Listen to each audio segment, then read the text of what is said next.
लेकिन उपयोग के काबिल नोट, जिन्हें सेलम स्टेशन पर लकड़ी के एक डिब्बे में सेलम स्टेशन एक्सप्रेस में लाद दिया जाता है। इसके बाद रिजर्व बैंक के अफसरों ने ताले पर मुहर लगाई। बगल वाले डिब्बे में हथियारों से लैस 18 पुलिसकर्मी अपने सहायक कमांडेंट के साथ सवार हो गए। 8 अगस्त 2016 की रात ठीक 9 बजे ट्रेन सही वक्त पर स्टेशन से रवाना हुई। 7 घंटे बाद अपने निर्धारित समय पर सुबह के 3:57 पर चेन्नई स्टेशन पहुंची। नोटों से भरे डिब्बे को ट्रेन से अलग करके यार्ड में लाया जाता है। सुबह 11 बजे रिजर्व बैंक के अधिकारियों ने रेलवे पुलिस की मौजूदगी में ताला तोड़ा और जैसे ही डिब्बे का दरवाजा खुला तो उन्हें एक बड़ा सा छेद बोगी के छत पर नजर आया। खराब नोटों के 4 बक्से खाली पड़े थे। 5.78 करोड़ रुपए गायब थे। पूरे 2 साल लगे हैं चेन्नई और रेलवे पुलिस को इस केस को सुलझाने के लिए। पहले तो ऐसा लगा कि चोर यात्रियों में से ही कोई होगा, जिसने ट्रेन के सेलम छोड़ते ही अपना काम कर दिया। ज्यादातर रेल लाइनें बिजली पर चलती हैं, जहां 25,000 वोल्ट की तारें गाड़ियों की छतों से गुजरती हैं। लेकिन सलेम से वृद्धाचलम क्षेत्र की 148 किलोमीटर की दूरी, जिसे तय करने में 3 घंटे लगते हैं, पुराने डीजल इंजन का इस्तेमाल किया जाता है, क्योंकि उस सेक्टर में बिजली की सुविधा नहीं। इसी वजह से ये अनुमान लगाया जा रहा था कि इसी दौरान डकैत ट्रेन की छत पर चढ़े होंगे। उस बोगी तक पहुंचे जहां पैसा रखा था। गैस कटर की सहायता से 2 बाई 1.5 फुट का सुराख किया, जिसके जरिए वे बोगी में घुस सके और फिर पैसा चुरा लिया और उसी रास्ते से फरार भी हो गए। जब ट्रेन वृद्धाचलम में धीमी हुई होगी या सिग्नल पर रुकी होगी, तब वे गाड़ी से कूदकर भाग निकले होंगे। या ये भी हो सकता है कि गाड़ी जब वृद्धाचलम में रुकी थी, जहां डीजल इंजन निकलकर ट्रेन फिर से बिजली पर चलने को तैयार हो जाती है, जिस प्रक्रिया में 1 घंटे का समय लगता है। पुलिस का पहले ही अनुमान था कि छत को चलती हुई ट्रेन पर नहीं काटा जा सकता, क्योंकि बोगी पर उंगलियों और पैरों के निशान इतने नहीं मिले।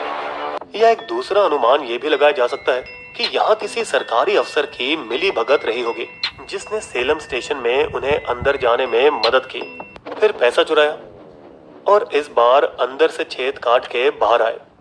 या फिर ये तब हुआ होगा जब चेन्नई एग्मोर में पार्सलों को वैगनों से अलग कर दिया जाता है। हुआ चाहे जो भी हो, मगर ये तय था कि उनको अंदर की पूरी जानकारी थी, वरना वो ठीक तरह से बोगी में कैसे पहुंचते जहां पैसे रखे हुए थे, और वहां क्यों नहीं जहां होम गार्ड्स बैठे हुए थे। रास्ते में पड़ने वाले सारे के सारे 12 स्टेशनों के सीसीटीवी फुटेज खंगालने के बावजूद और 2000 से ज्यादा रेलवे कर्मचारी, पुलिसकर्मी, केटर्स और पार्सल कंपनी के कर्मचारियों से जवाब तलब करने के बाद भी सीबीसीआईडी टीम को मिले सिर्फ बंद रास्ते।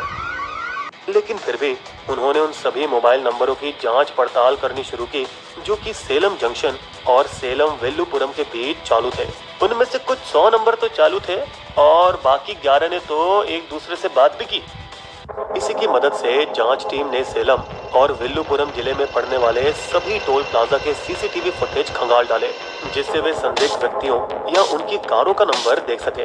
नासा ने भी चोरी वाले दिन की सारी सैटेलाइट तस्वीरें मुहैया कराई, जिससे जांच टीम को काफी मदद मिली। देखिए, हम जानते हैं कि वो कौन है, बस बहुत जल्द ही वो चोर हमारी गिरफ्त में होंगे। पता ये लगा कि 5 लोग जो अब फरार हैं, मध्य प्रदेश के एक ही इलाके के और कुख्यात गैंग के हिस्से भी हैं। गौरव तलब है कि चोरों को वो पैसे खर्च करने का ज्यादा समय नहीं मिला होगा, क्योंकि नवंबर 2017 के नोटबंदी के बाद चुराए गए 500 और 1000 के नोट किसी काम के नहीं थे। मध्य प्रदेश पुलिस के साथ तालमेल बनाकर जांच टीम बिल्डिंग साइट जैसी जगहों पर नजर रख रही थी, जहां कैश पैसों का अक्सर लेन देन हुआ करता था। चूंकि आरबीआई अफसर खराब नोटों को बर्बाद करने के लिए ले जा रहे थे, इसीलिए उन्होंने नोटों का नंबर रिकॉर्ड नहीं किया था। इस वजह से पुलिस को बरामद हुए नोटों का सेलम चोरी से जोड़ना मुश्किल होगा। जांचकर्ताओं को प्रमुख तरह से बाकी प्रमाण जैसे तकनीकी, वैज्ञानिक और आंखों देखी गवाहों का सहारा लेना होगा। हालांकि पुलिस बाहरी तालों की जांच सभी 12 स्टेशनों पर और हर ठहराव पर कर रही थी। चोर उस समय भी बोगी के अंदर और छत पर थे। हमने छत की जांच करने का सोचा नहीं, क्योंकि वे मजबूत स्टील के बने होते हैं। नासा द्वारा दी गई तस्वीरों से ये पता चलता है कि चोरों ने ट्रेन की छत तब काटी जब वो सेलम से वेलुपुरम की तरफ जा रही थी। जब लूट को अंजाम देने वाले चोर कब्जे में आएंगे, तभी इसमें से पर्दा हटेगा। वो कौन था जिसने तुम्हें अंदर की बात बताई? सर जी बता दो वो थे।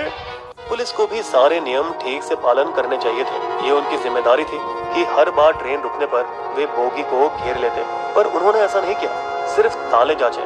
शायद कुछ सुरक्षा कर्मियों को बोगी के अंदर तैनात करना चाहिए था। फिलहाल ये गुत्थी तब तक नहीं सुलझ सकती जब तक चेन्नई एक्सप्रेस में लूट करने वालों को हथकड़ी नहीं लग जाती, या फिर वो भी माल्या और मोदी की तरह कानून के चंगुल से